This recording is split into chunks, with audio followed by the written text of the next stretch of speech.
Hey guys, this is Mel, and I am back to talk about the 100 episode 706 titled Nakara, which premiered Wednesday, June 24th, 2020 on the CW. I am recording same night. It's roughly 52 minutes after the episode is aired, so huge spoiler alert. If you haven't seen the episode already, please go do so first, and then come back and see what I have to say about the episode. Otherwise, my video reminders are up on screen. Take a moment to remind yourselves of those. Very quickly, huge YouTube shout outs to Reagan Schaefer. I hope I said that right. With the comment of Earth being is the one deemed the offline planet. So if that's the case, that means we do know 5 of the 6 planets, 1 being Earth, 2 Sanctum, 3 Skyring or Penance, 4 Bardo, and 5 Nakara. So we do not know quite yet what number 6 could be. So thank you for that confirmation, Reagan. Also, a special shout out to Ariane Kayani. Hello, what's up? Welcome to my channel. Glad you could stop on by and take a listen. I do appreciate the time you guys take to watch my videos and the lengths that they tend to be. So thank you so much for that. And I hope you stick around for the rest of my 100 videos for sure. And also, very quick shout out. I hope I said this right, but Arohi with the clap emoji. Thank you so much. I truly appreciate it. Just the response I got from my 705 video really has me wondering, was it my timeline map that really hit the spot for you guys? Was that what was needed to make mine kind of a little bit more appealing? I don't know. I mean, it just fit the way it did. The episode, it was a huge timeline-based episode, and a timeline diagram kind of called for it. But I'm wondering if it's that kind of visuals is kind of what you guys are looking for in a video. Please let me know in the comments down below if that was the case, or if it just naturally was the episode topic itself. All ears for that as well. Also, very quickly, I just want to give a general thank you to not only the people who are viewing my videos, but just to the people who have also subscribed. I actually checked today, and at the time of this recording, I've hit 100 subscribers. Thank you so much. I truly appreciate that. Just to know that people are out there willing to come back and hear what I have to say about a show that I love talking about, regardless of which show it is that I'm talking about. I truly appreciate that. That means the world.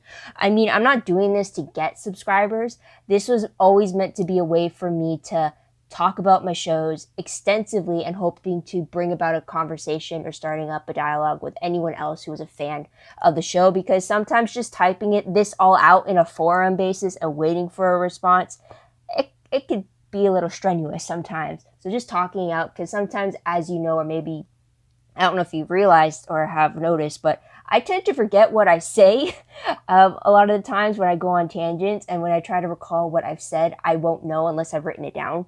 That's something that I don't know why. It's just something I even went in school when I'm trying to pitch something and I'm trying to further cultivate my ideas. If I try to go back on something that was a whim of an idea and I didn't write it down, I'm kind of screwed. So just bottom of my heart, thank you guys so much for subscribing. Thank you so much for just coming back and hearing what I have to say. It truly means a lot to me. And then to all the people who just watch my videos and may not have subscribed at all, I still appreciate you coming to take a look. So thank you. So without further ado, plus I also just find it fitting that I hit 100 subscribers when I'm doing the 100. So it's just like, I just had to bring it up. So thank you so much for that. But with that said, I'm going to try to do this video in 30 minutes. We do get a lot more jumping around with locations in this episode in comparison to the previous 5. So I'll try to touch base on a little bit of each. But hopefully it gives you an idea of what to take away from the episode. So I'll start the timer, and let's start with what happened in this episode. So timeline. As we know, it's very important timeline-wise of what the hell is going on in this season. So, in regards to Sanctum, it's taking place after the events of 705. Indra specifically states that yesterday was the day where that girl lit herself on fire. That was part of the Prime Believers. So technically it's the day after the events of 704 and 705, since both of them were supposed to be, or is it 703? I'll put it up on screen though, but 2 of the episodes are supposed to take place on the same day, and this episode is supposed to take place the day after those 2 episodes. So there's that. In regards to Nakara, I believe it continues straight off where we left off with Clarke and the others in Nakara when they arrived at the end of 704. So for them, it seems like we just picked up right where we left off. I don't know if that has anything to do with the time dilation difference at all or anything like that. But for those characters, we didn't miss much when they weren't shown in the previous episode. And then when it comes to Bardo, it seems like we continue off from where we left off in 705. At the end of 705, in Bardo, we get Octavia reuniting with adult Hope, Echo, and Gabriel. And then the next time we see these 3 characters again in this episode is when Diyoza comes across them. So for those characters, they're lined up now. So it seems it's not the next day. I think it's maybe like either shortly after the events of 705 or it's definitely a short period of time. It doesn't seem like it's been a while because they're kind of like evading getting caught and stuff. So that's my reasoning there. Take it for what you will. So there's that. Now with the episode reminder, pretty much the title itself is Nakara, which is I'm going to call it the 5th planet now that we've come across. So it's essentially, that's the huge reminder, is the fact that this episode is probably the only time we're going to be placed in Nakara. Don't quote me on that, but that's my assumption right now, because by the end of the episode, we kind of leave the planet. So that's the reminder there. I will touch base on that in a moment. The objective pretty much for the episode is escaping Nakara and Bardo, pretty much. And then for Sanctum's objective is pretty much restructuring Wonkru and being on a united front, dealing with all like the inner conflicts to come within Sanctum themselves. So there's that. Now with episode breakdown, again for the storylines, I am going to section it off based off of planets, essentially. So we got the first one being dealing with Nakara, the second one dealing with Sanctum, and the third one dealing with Bardo. So in regards to Nakara, again, this deals with Clarke, Raven, Jordan, Miller, and Nyla. And their whole purpose is to try to find the anomaly, trying to get to the Anomaly Stone so they can get off the planet to go find the rest of their friends. Now, the Bardo suit has the location of the Anomaly Stone, so there's no worry about trying to figure out where it is on this snowy planet. But it's trying to get there. That's where the conflict comes in. We also find out that Nakara is meant to be this planet for their dead. They come across a bunch of dead bodies. The Bardo system claims that it's kind of like a mausoleum or a crypt of the dead kind of a situation, which is very morbid.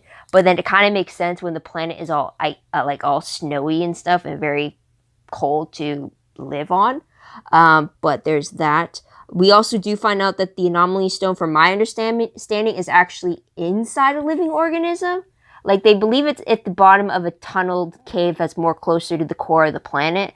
But then it's like the walls shift, there's acid on the rock formations, and then they realize, no, this is a living organism, they're stuck inside. So that's kind of what they have to deal with as well. We do get some character development between Clarke and Raven, as while they've been separated from the others, they have a moment of Raven's kind of on the verge of breaking after she just recently did 8 kills. And she's wondering, well, how can Clarke keep it together and move forward? And Clarke tries to provide that comfort in a sense. And it seems like they got an understanding between them afterwards. So there's that. But the huge takeaway from Nakara is the fact that Miller and Nyla, just before they enter through the portal of the temporal anomaly, Miller and Nyla recognize one of the symbols on the floor. I think it was just a leftover cloth or something, but it was the Second Dawn cult's symbol that they've saw for the past 5 years when they were in 6 years when they were in the bunker. So now begs the question of, how is an apocalypse cult from Earth, how did their symbol end up on a different planet? So that's the huge question and takeaway you can get from Nakara. Second one, also a little interesting too, because it is a planet that's supposed to be hosting like the dead, essentially. Is like, so which other planet is supposed to be connected to the Second Dawn cult? I have read theories that it's supposed to be, that's where the people from Bardo first originated from. They came from the temporal anomaly from Earth, went to Bardo, and they were from the Second Dawn cult. no idea. I've just read the theories about that. It's pretty cool if that ends up being the case, but again, we have to wait and see about that. Also, there is the fact that... Yeah. Sorry, guys. Sorry about that. Plus, there's also, again, there's supposed to be the prequel spin-off that we're supposed to get, I believe, in episode... not the next episode coming, but I think it's the one airing on July 8th. That's supposed to be the backdoor pilot. And that's supposed to take place before the first nuclear apocalypse happened, when the Second Dawn cult, around the time it was supposed to have been, well, I guess, active. So that's going to be something interesting there. But moving on to Sanctum. Let's move on from that. For Sanctum, we kind of get 3 different mini storylines going on that kind of intertwine with each other. First one dealing with the fact that we get confirmation, I did have this question in the previous episode, that Indra has kept the fact that Sheidheda is now residing in Russell's body. She has kept that to herself. However, by the end of the episode, Sheidheda reveals himself to Russell, and they kind of form an alliance where Sheidheda is telling Russell, if you want to beat Wonkru, you have to team up with the Eligius Convicts and gain power over them that way. And then Indra confides in Murphy and Emori about the fact that Sheidheda is back, and that's why she was pushing Madi to become the commander again, to reunite Wonkru. But in the end, through the support of Murphy and Emori, and Indra takes the stance as a leader to Wonkru and to provide that structure that they need. And she proves herself through kind of like their own little mini version of the Conclave, essentially. She fights to prove that she is the best for the job.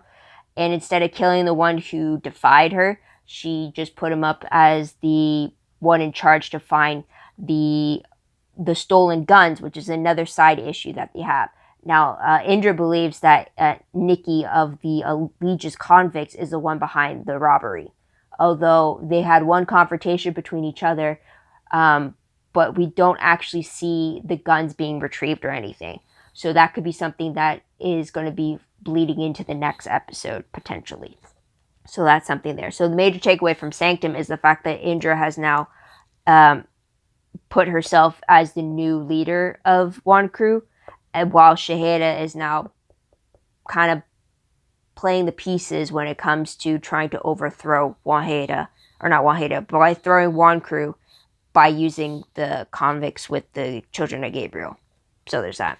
Now we go to Bardo. Now Bardo, we start off as the cold open or the teaser of the episode before you get the title sequence, is pretty much a montage of Diyoza's time in Bardo. So we get a montage of her fighting, memory capture, her fighting against the guards, her getting, her being restrained, her killing people, and then her finding a way to impersonate a guard and get through the security, and then fighting more guards before she comes into contact with Hope, Octavia, Gabriel, and Echo. So that's pretty much a quick reunion there, but we do see how very different Diyoza's stay at Bardo was to Octavia's. So there's that. Also, I don't know if my memory is correct, but it looked like the original Doctor looking into Diyoza's memory capture. I think he was the one that replaced Levitt when it came to Octavia's most recent time in the memory capture chair, if I'm correct. The one that Echo killed with that device. I think it's the same guy. I don't know. Correct me if I'm wrong, or let me know if I'm right in the comments down below. Would appreciate that, because that is going to bug me a little bit. So again, she's reunited with them. And then we also find out that apparently the surface of Bardo is not survivable with or not breathable without rebreathers. So that's something that is said to be the case, but we have not seen it come to pass. So we don't know if it's a lie to get everybody to stay inside, or if it's actually the truth of the matter. So that's something there, which I will bring up later on down the line, if you can catch where I'm going with that. We do get a brief reunion between Octavia and Levitt in the hallways, where he tells them don't go to the Anomaly Stone, instead go to the oxygen farm and try to leave through the surface. Though I don't get why, if they're trying to get off the planet, wouldn't the Anomaly Stone be the only way to do it? But yes, that is the most obvious choice if you want to capture them, to get them there. But it's like, if not through the stone, then how else are you going to get off the planet? You know what I mean? So that was something there. And then also we do see Gabriel betraying our lovely ladies, and I still don't understand why, or what made him want to stay at Bardo, who is trying to capture them and do all this stuff. So I'm still shocked by that. So spoiler right there. But the last scene of the episode is on Nakara, where we see Clarke and the others leaving the planet after seeing that symbol connecting it to the Second Dawn cult thing. So there's that. Also, another thing too is the fact that Indra made reference to their time in the bunker, and referencing how they to Wonkru, how they rose from the ashes with their time in the bunker, and they came out and traveled across the stars to. So there is multiple references to the bunker specifically in this episode. So there's that. So let's talk about characters very quickly. With Raven, we do get confirmation. I know I've questioned it in the previous episodes, but she does confirm in this episode that her kill count is 4 of the Eligius convicts due to the reactor meltdown, and then additional 8 Bardo soldiers when she killed them to save Clarke and the others. So her total count is at 12. And she is reeling over that, as we see in this episode. So her official count is 12. And then we get Nikki again being very vengeful against Raven because of the fact that her husband Hatch was killed through the reactor core. She's even more furious after finding out that Murphy and Emori had blood alterations, and they were not at risk to the radiation like her husband and his men were. So like, she's really out for blood and has a target on Raven's back now. So there's that. Plus, she does not look like she shies away from Indra at all. She's like ready to defy the command, if you will. So there's that. And then we do also get a name to one of the prime believers, Jeremiah. Murphy nicknames him Jerry. He is the believer in the previous episode who was the father of that kid they were prepping to burn alive if they didn't meet their demands to release Russell. So he seems to be indebted to Daniel Prime, aka Murphy. So I don't know if we'll see him again, or if that's going to help us later on, or help Murphy later on down the line. We'll have to wait and see about that. Now, when it comes to tidbits, let's go into that. We get Jordan making the comment that meeting aliens would be cool. Although I think he changed his mind now because he doesn't want to be on a planet where it can eat them. Rightfully so. And then we also get Madi. We do see Madi again in this episode. She continues to draw the Anomaly Stone. She plays it off as it being something seen on Earth when she connects with one of the boys from the Children of Gabriel group. They don't name him, but he kind of sees her drawings and he likes them. They're very realistic looking. But yeah. So since they don't name him, I kept trying to figure out, because he looked so familiar to me, and I had to look it up afterwards. He's played by actor Dylan Kingwell, and I recognize him because he played Steve from The Good Doctor, which is the brother of the protagonist. And then he's also from a series of unfortunate events when he plays the twins that the Baudelaires befriend. And I couldn't, for the life of me, couldn't place his face. And it wasn't until I looked it up, it's like, oh yeah, that's where he's from. But I recognized him as someone I've seen before when he was talking to Madi. I just couldn't place it. So hopefully we'll see something. Hopefully we'll see him again and maybe form some type of friendship with him and Madi. Because so far we've always seen Madi being isolated. And we haven't seen her actually interact with kids her own age. Except for when she was training in season 5 with the other kids when the bunker was open. But here she was offered to play soccer with the boy, and I think the other boy was part of Wonkru, maybe, or was it part of Elite? Or one of the, I don't know. He definitely dressed differently than the two of them, so that's what has me thinking he's from a different group. But just seeing her wanting to play soccer was something I hope to see her just connecting with other kids. So that's something there. Also, we do see Gabriel hesitating just after Octavia knocked Levitt out. I mean, Levitt asked her to because they need to make it believable that, like, he wasn't helping them. But then Gabriel stopped for some reason, and he fell behind in following the others forward to the oxygen farm. I don't know what's going on in his head at that moment, and I don't know what that could mean. Maybe it's the reason why he betrays them at the very end of their story. Who knows? We'll get into that in a little bit, though. So there's that. So let's go into ship status very quickly. Again, for Bellamy's relationships with Octavia and Echo, they both believe that he's dead. So for them, they're kind of like either grieving within, or they're like being aggressive and like taking out that grief elsewhere. So for them two, they're both handling it very differently. So there's that. We do see the reunion between Octavia, Hope, and Diyoza for all three of them. You get to see the family unit that way. With Clarke and Raven, I did mention before that they now seem to have some kind of understanding about what it means to move forward from the choices you've made and how to just put one foot forward. We do find out that Raven believes in karma while Clarke does not, and Raven thinks that their time on Nakara is more of a karmic pushback on their actions and all the lives that they've killed. And Clarke's like, no, karma's not doing that for us.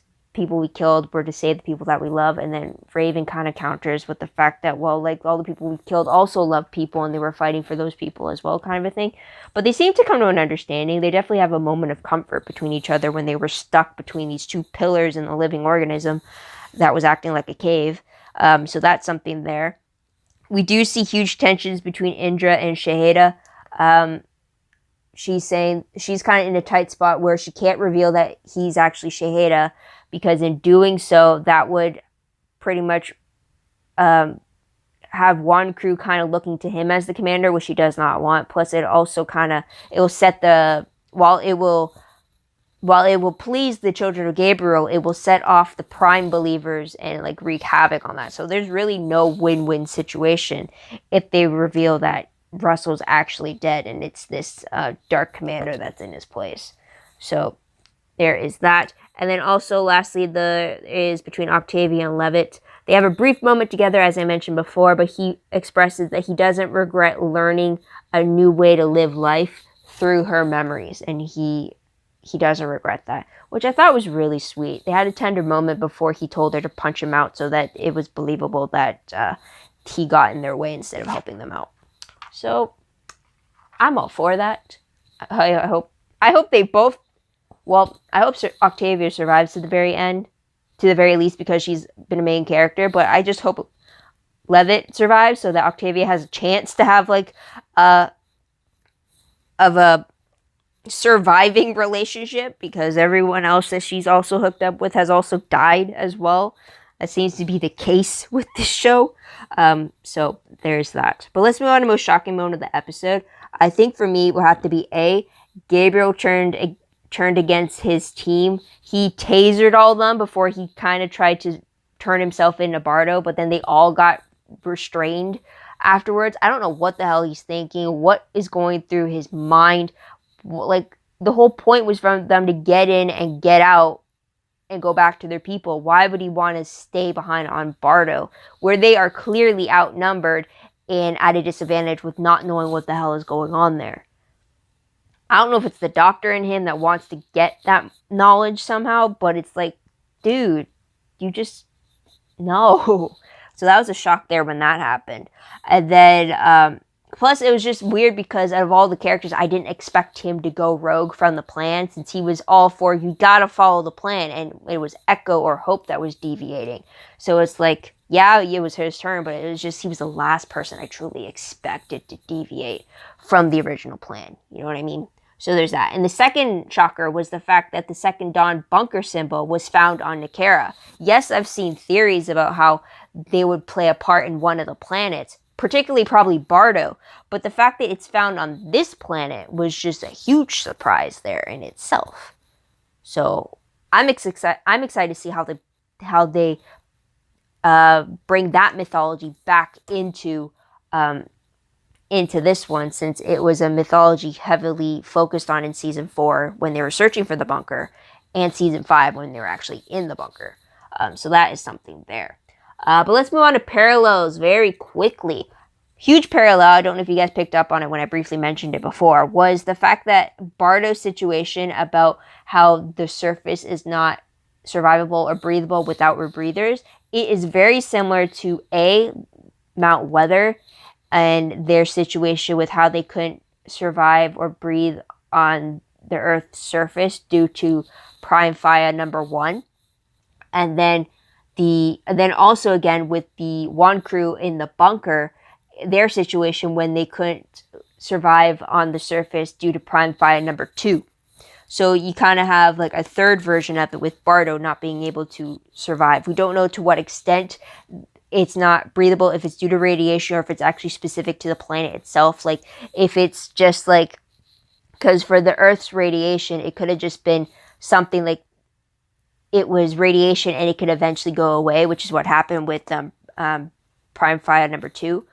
Or it could be a biological thing where they don't have what it takes to survive on their surface, which is kind of what happened with Mount Weather in Prime Fire 1. So that's a parallel twice there. And then another parallel is the fact that Levitt got demoted since he was technically the doctor technician. He got demoted to be a custodian after he defied orders for Octavia. You could say that it parallels what Bellamy had to go through. He got demoted from a guard to, I believe it's a custodian as well. He got demoted after Octavia was discovered back on the Ark. So this was before the series even started, and it was part of his backstory that was revealed in episode 106. You can claim that that's the parallel between the two there, which I was surprised with, but I'm more than pleased with it because that's kind of showing that some things could have, like, different situations could lead you to the same outcome or vice versa. I don't know what I'm saying with that. So there is that. But let's move on to top 3 favorite moments. So first one, automatically right off the bat, it has to be Diyoza's opening sequence with her time in Bardo. Just the way they shot that, the way that they're able to express the 45 days she spent on Bardo and how she remained a fighter all the way through. She was tortured, she endured pain, she was restrained, she fought back hard. She was a downright badass and kind of scary at times too, but the way that they showed it, it was just flawless and seamless to the point that it's like, yeah, you can't believe that's 45 days for her. And to see that and to know what Octavia went through in her brief stay, like she was only in Bardo for 11 days originally. So like to know that how different their treatments were is very, very noticeable with this sequence. So I really like that display there.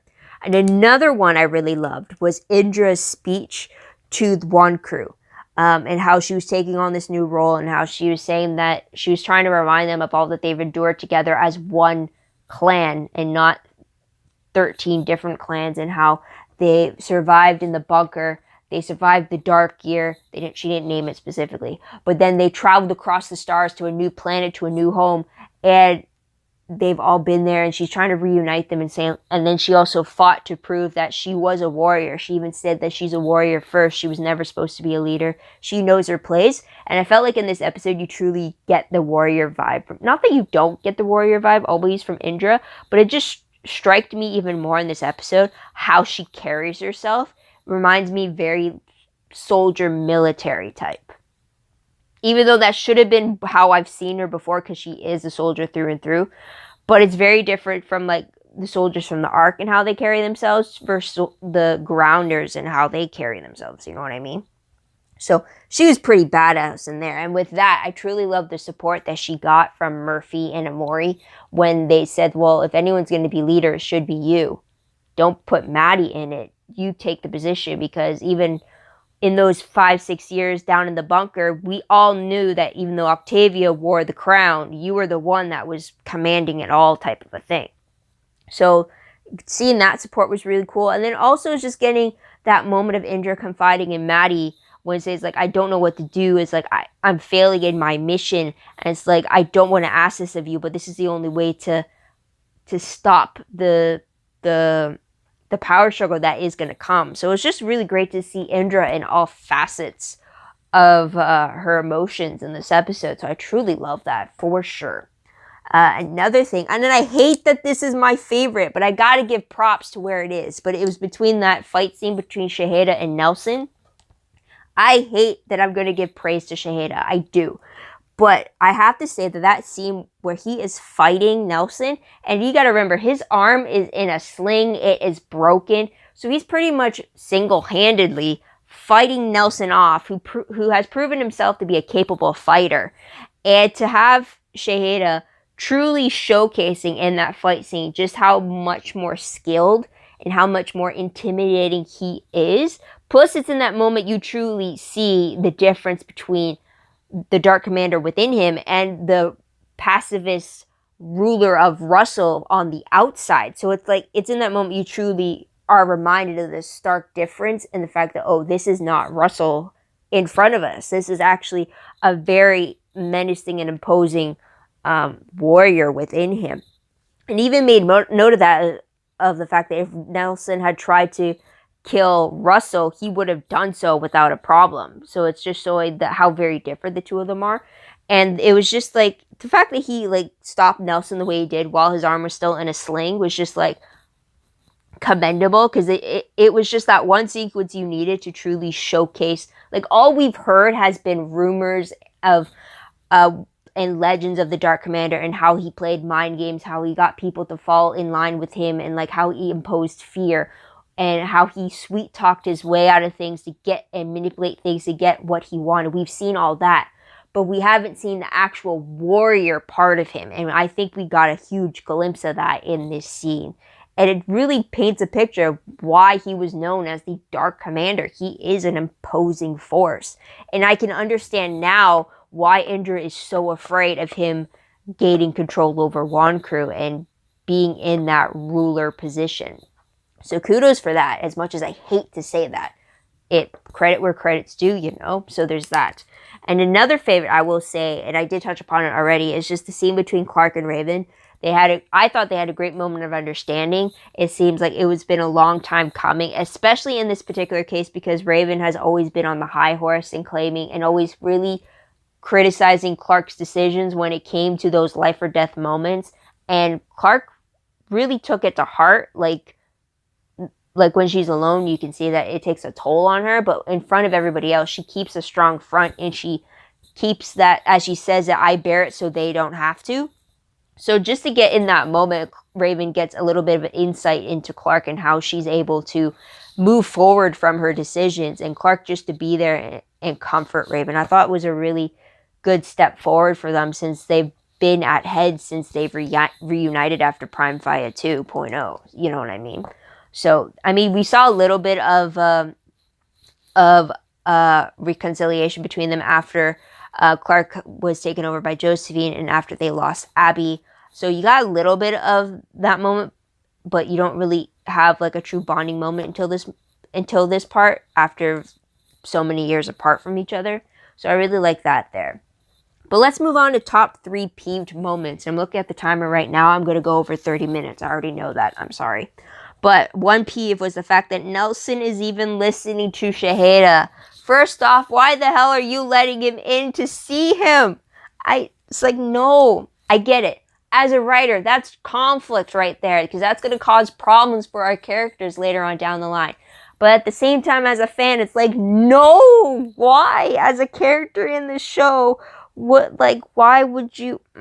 It's like, when I'm watching these shows, I always like to envision what would I do in the realm of the show.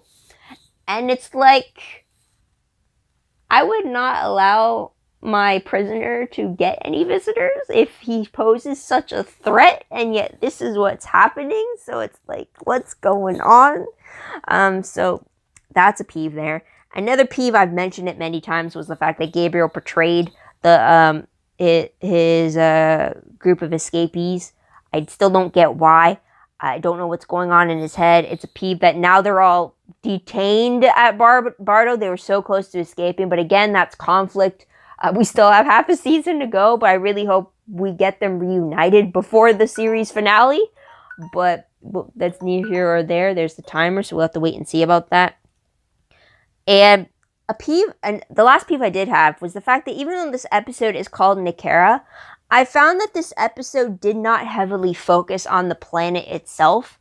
I was expecting it to be some huge big reveal. Like in the previous episode, it was titled Welcome to Bardo, and we learned quite a bit, and we spent quite a bit of time in Bardo. So it made sense why you would name an episode by it. But for this one, for Nakara, I felt like it was 1/3 of the storyline, and there wasn't that much of a discovery there. And it's just like, it didn't warrant enough for me to want to title it after the planet. You know what I mean? So that was a peeve there. But let's move on to random questions very quickly. Now, this is something I know since I last recorded for 705, they had released, or I had become aware of, the new character posters that they revealed for the season. I'm wondering if anyone else has taken a look at those posters, if they each feature not only a different color planet between the 4 options of yellow, green, blue, and red, but they also feature 6 different symbols on each of the characters with them, and they are all symbols associated with either the Anomaly Stone, which I think are also associated with Bardo in particular, but I don't think we have an actual meaning for the symbols specifically. So I'm wondering if they are actually connected to the characters associated with them, because if we see, first off, I don't own any of these photos. I found them online. The show released them as the season's promotional material, but the only reason why I'm showing the photo is so that it's easier to see visually than me to try to explain what I'm looking at right now to you guys. So as you see up on screen, we do have I think it's 10 different characters. Yeah, 2, 4, 6. Yeah, 10 different characters, all with a different colored planet behind them, and then also with a different symbol behind them. We have 10 characters, but we have 6 different symbols, and then we have 4 different planets. So as you can see, we have Clarke and Echo sharing 1 symbol. We have Bellamy and Murphy sharing another. We have Raven and Hope sharing 1. And then we have Jordan and Gabriel sharing 1. And Octavia has her own symbol, and Sheidheda has his own symbol. So I'm wondering if any of those are actually meaning anything. I know with Clarke and Echo symbol, we do see it at the end as one of the symbols Raven clicks in order to activate the stone, but we don't know specifically what it references to. And then also in regards to the planet, the colors of the planet themselves, you get the yellow, green, blue, and red. Originally, I thought maybe like with the green planet having Echo, Hope, and Gabriel, I thought that might be associated green with Skyrim because they spent a lot of time together on Skyrim. They spent 5 years together there. But then I thought Murphy, Raven, and Jordan with the red planet, that might mean Sanctum, because also Sanctum has this red tint to it whenever we're there. So I thought maybe that. But then it didn't make sense if I was using that logic. Well, why would Clarke and Octavia be tied together as yellow? And why would Bellamy and Sheidheda be tied in with blue? Yellow, I can only think would have to be Bardo because of maybe Anders' interest in both Octavia and Clarke, and maybe that's why they're connected together. But then I'm wondering, why the hell would Bellamy and Sheidheda be connected together? Because then it's like, I don't know, and the only blue thing I can think of is the mind drive. So Bellamy doesn't have a mind drive, or he has no connection to it. So I'm trying to wrap my head around what could both of these things mean on 2 different levels. And I'm wondering if you guys have taken a look, or if you guys have any theories, please let me know in the comments down below. I'd love to hear not only what the symbols mean, but what do you think the association with the characters are between the symbols and the planets themselves, or what you think each color planet is representing. So that is a huge question there. I'm sorry, but it was something I really wanted to ask you guys about for sure. So that's something there. Another question I did have is, why do you think Madi is drawing the Anomaly Stone? Because as we know, she has drawn things of the... Actually, that's another question. Now, we do know she's still having recurring dreams from her time of having the flame within her, where she has memories of all the previous commanders.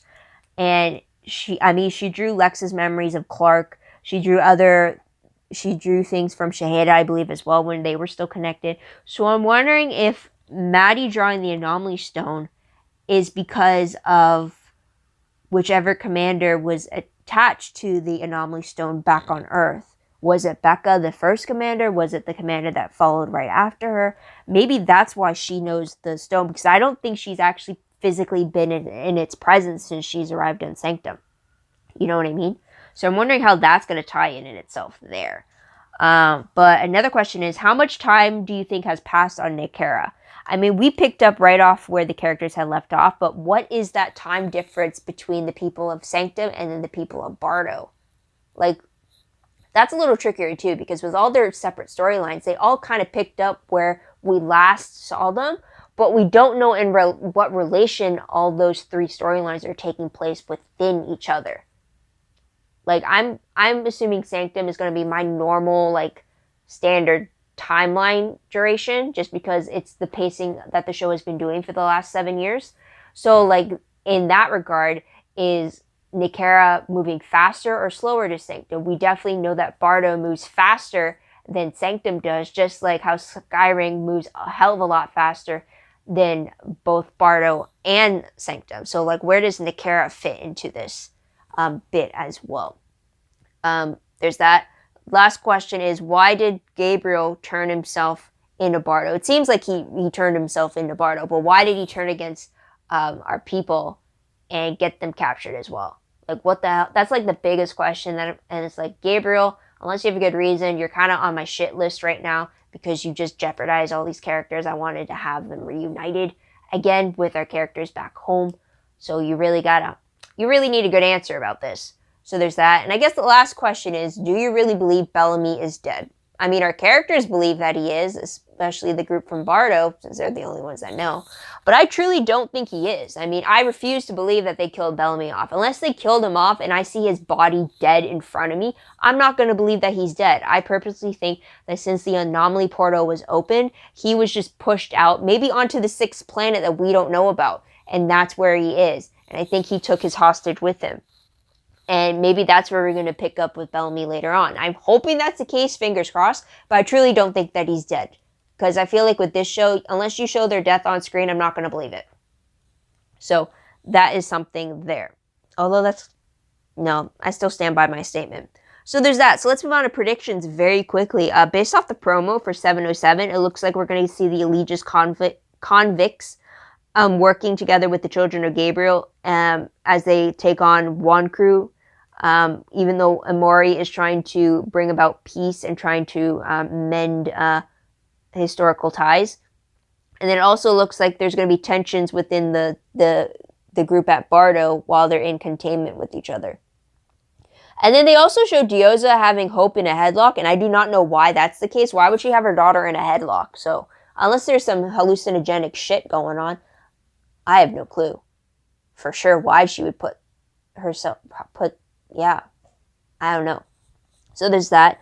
The synopsis, though, for the episode reads that this is, first and foremost, LINDSEY MORGAN, a.k.a. Raven's directorial debut for the episode. So that is something there. That also means we might not be seeing where the Nakara group, where they ended up. We might not get that in this episode then. Because usually for first-time directors, you don't really see much of them on screen because they're now going to be focused on all the roles behind the camera, or all the responsibilities behind the camera, instead of as an actor just being focused on their character and their part. So I can understand that. But for her directorial debut, her episode is going to be Emori trying to heal Emori trying to heal Sanctum's old familial wounds, while Echo, Octavia, and Diyoza struggle with new ones. So for sure, we're going to see Sanctum and Bardo, but it's questionable if we're going to see the post-Nakara bit. I don't think so, but we'll have to wait and see about that. But otherwise, guys, that is pretty much it. So what did you guys think of this episode? What did you guys like about it? What do you think is going to happen next? Let me know in the comments down below. Love to hear your own thoughts, theories, and opinions about what you think will happen next. We're almost coming down to the middle of the season, guys, so things are really ramping up very quickly. But also, don't forget to like this video, subscribe to my channel, and check out my other videos if you haven't done so already. Also, if you want to just get a notification when I do upload next, I'm pretty stable with it now, just because it's only one show I'm covering at the moment. But if you want to, just click that notification bell and you'll be notified when I post the next video. But otherwise, as well, if you want, check out my Tumblr page. The link for that is down below. I reblog promos, web clips, quotes, GIFs, synopses, news, all the good stuff, all found in one place. Go check that out. I am behind in uploading. I have 2 more days of my current semester. Both of them have exams, so really should be studying instead of recording this right now, but I wanted all my fresh thoughts on recordings and like ready to share with you guys. But by the time this weekend comes, I'll be free from school for the next 2 weeks, so I'm hoping to at least update all the 100 stuff in regards to Tumblr, and we'll go from there to see what time I have in between, because I do have homework between semesters, which sucks, but what can I do? But also, same thing would apply to WordPress. Everything I post online is connected to WordPress. It's a little more organized, a little more detailed, but still a work in progress. But the link is down below as well. So just keep in mind for that. Otherwise, that is pretty much it, guys. But thank you so much again for tuning in and for subscribing. Hitting this milestone truly means so much to me. And I truly appreciate that you're taking the time to listen to me talk and rant for 20, 30, 40 minutes at a time, which I have no plan to ever record that long. But as you can tell, I take these jot notes and then it's whatever comes up as I talk about it and how long it takes. That's how long it takes for me. So I truly appreciate that you're able to sit and hear what I have to say through the whole duration. Thank you, thank you, thank you. But yeah, guys, so that's it. I'm already blanking right now. Wow. But yeah, I hope you come back next week to see what I have to say about the next episode. But until then, guys, this is Mel. Wish you all a great day, great week wherever you are. Stay safe where you are, stay healthy, and have yourself a great day. Bye for now.